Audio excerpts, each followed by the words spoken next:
Good. My name is Ernst Rochelle, and I was born in Slovakia, which was part initially of the Czechoslovak Republic. In 1939, the Slovaks, who didn't like the Czechs too much anyhow to begin with, decided to have their own state. And they cut themselves out from the Czech. So now you have a Slovak state called Slovakia, with the capital in Bratislava, and then the Czech Republic, which is the capital in Prague. I was born in Bratislava, which was a big community, Jewish community, with very famous rabbis. I went to school there, etc. So even after the Holocaust today, the Slovaks who were communists, and the Slovaks to begin with were anti-Semites, very big anti-Semites, which they are up to this date. And they destroyed some synagogues, they destroyed some schools, they destroyed some neighborhoods. We were very Jewish at that time. In 1942, the Slovaks, not the Germans, started to round up the Jews in Slovakia.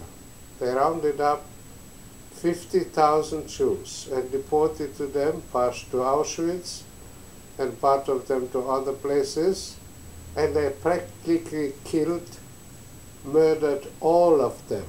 From the 50,000, 126 Jews survived.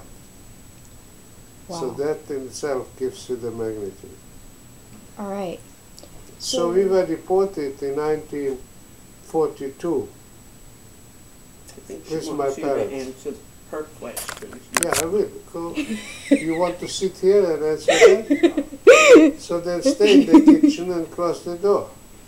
Okay, go ahead with the questions. Okay. So, so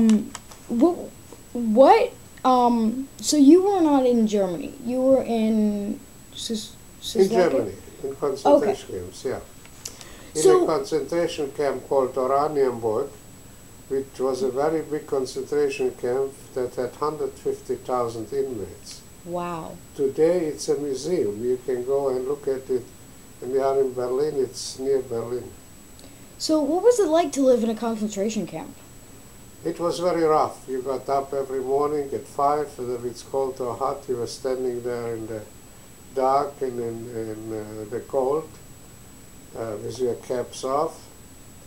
And you were standing there for a long time, and presumably they counted you, and then you go back to this. But we were taken from this large concentration camp to a smaller camp called Lichtenrade, which is practically a suburb of Berlin. And the camp was only 2,000 high, and our job was to clean Berlin after the big bomb attacks of the Allies, so to make the street passable and so forth. So we were guarded by the SS troops, which were known to be atrocious. And when they didn't hesitate to kill you on the spot. They take a butt of the rifle and just hit you over the head and kill you. And one day they brought in police, old people who were police in Berlin and in Germany, and they were over 60 and 70, they retired policemen. And one guy, they pulled me out from the work and said, bring wood to heat the fires that they made, because Berlin was extremely cold. And So one you were policeman, working in the winter? What? You were working in the winter? Yeah, sure. We were there in the winter and the summer. And one policeman said in German, boy, that won't last too long. Do you need anything? I said, yes, I could use some needle and some, what do you call it? Thread? And some thread. And the next day he was very polite. He says, don't look, I brought you there near this tree, I brought you something. And he brought me the needle and the thread and some bread and some other things to eat. So that was a gem, but that was a different generation. They were old, you know. So that was encounter. But the work was very hard and very tough. To tell you a little example, I had a teacher with me, his name was Safia. Was my teacher in the elementary school in Bratislava. And while we are doing this work, the Allied bomb fell in very heavily.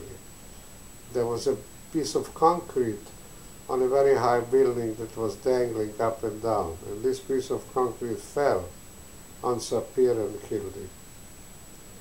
And we took Mr. Sapir with us back to the camp, and quietly we all said Kaddish while we are taking him. It was a long journey from the place where we worked to the camp.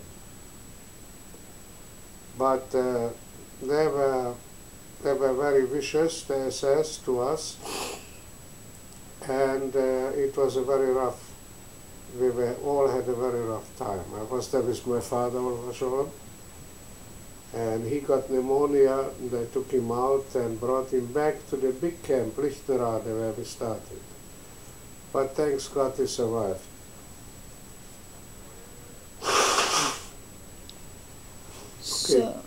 So, in the camps, were you ever scared that you would be the one who was sent to the death, like the death chambers, like the? At that time, we were there in 44, 43, part of 44, and at that time they did not kill or eliminate Jews. So, Lichtner or Oranienburg, of course, which was the big camp, did not have gas chambers, but they had an area. It was kind of, you went down a long road, and there they used to kill, shoot, prisoners or customers. Now, another thing to be known, they brought in 15,000 Russian prisoners, and they killed them one by one. That was in 43, 44. So were there any reasons that you know of that Hitler specifically targeted Jews as his main goal? I cannot answer, the psychology, but European people were anti-Semitic to begin with. So it was a very good theory on Hitler, to blame everything that went wrong by the Jews. That were, they were moneylenders and cheated everybody and so forth. So the German people was very positive to that thing. And they didn't mind, and they started killing or torturing the Jews. And they had the benefits. They threw out the Jews there, and they looted all their properties that they had there. But there was a time in Germany, beginning, the Germans let the